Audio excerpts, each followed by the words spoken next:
Non, on est bientôt à Halloween, alors je me suis dit qu'il fallait quand même que je fasse un rappel sur les peurs des enfants et j'avais envie de m'amuser un petit peu au début de la vidéo. Dites-moi si vous avez eu peur.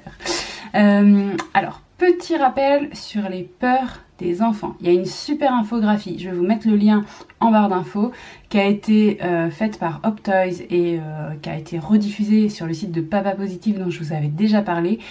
Regardez-la, comme ça vous connaîtrez toutes les peurs des enfants, mais elle spécifie bien que, en gros, avant 1 an, les petits ont assez peur des visages inconnus, donc vous imaginez bien qu'un visage déguisé est un visage inconnu, et qu'après 1 an, jusqu'à peu près 4 ans, ils ont peur un petit peu de tous les visages étranges, type clown, Père Noël, choses comme ça. Ils sont pas encore vraiment dans les monstres et dans les sorcières, mais ça peut quand même commencer à arriver parce que ce sont des visages qui sont interpellants pour eux. Donc ce sont des visages qui peuvent leur faire peur et même qui souvent leur font peur, sachant qu'après 4 ans, on arrive dans quelque chose de plus intellectuel, c'est vrai, mais ils ont toujours peur. Ils identifient bien que ça c'est un monstre et que c'est un déguisement et que ça n'existe que dans les histoires, mais quand même ils sont pas très rassurés, et ce jusqu'à à peu près 8 ans.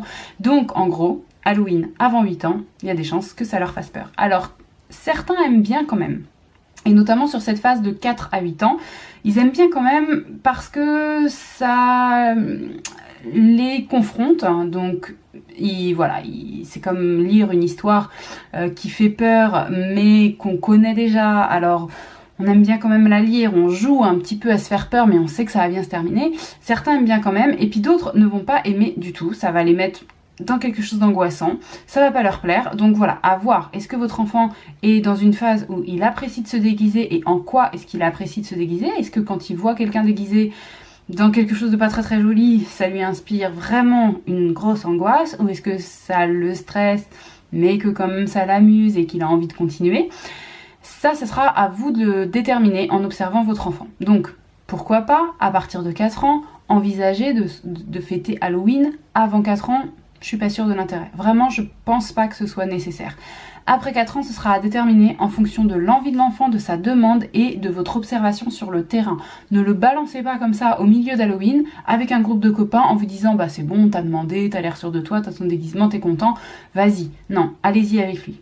Je sais que ça peut paraître un petit peu dérangeant pour certains enfants.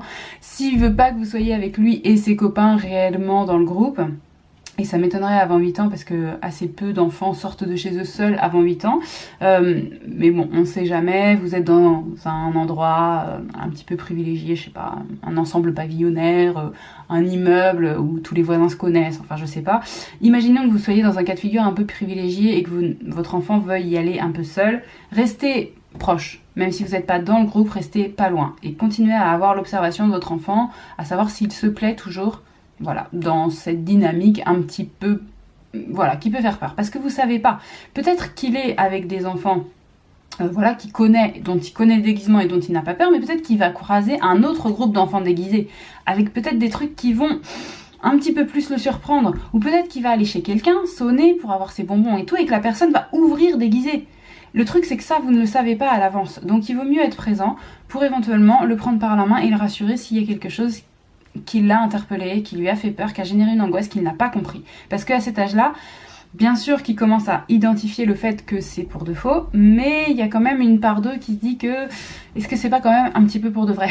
Donc c'est bien d'être à côté. Voilà, c'est ce que je voulais avant tout faire passer comme message dans cette vidéo. Et puis il y a aussi un autre paramètre que je voulais aborder, c'est le paramètre des bonbons, parce que Halloween traditionnellement c'est les bonbons.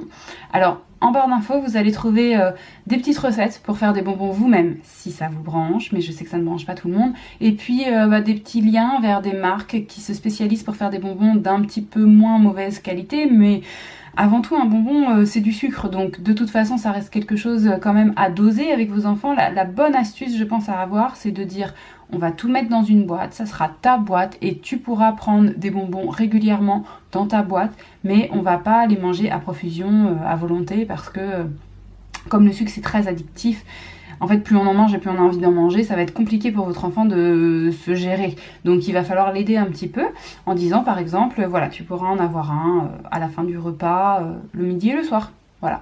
C'est une idée, à vous de faire comme ça vous inspire à la maison, mais c'est une idée.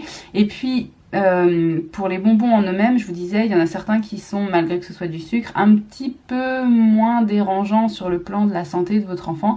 Je vais vous mettre aussi des liens vers des articles que je vous encourage à regarder sur voilà, les colorants alimentaires, les édulcorants et leurs potentiels effets nociceptifs, c'est-à-dire en quoi est-ce qu'ils peuvent être nuisibles à votre enfant.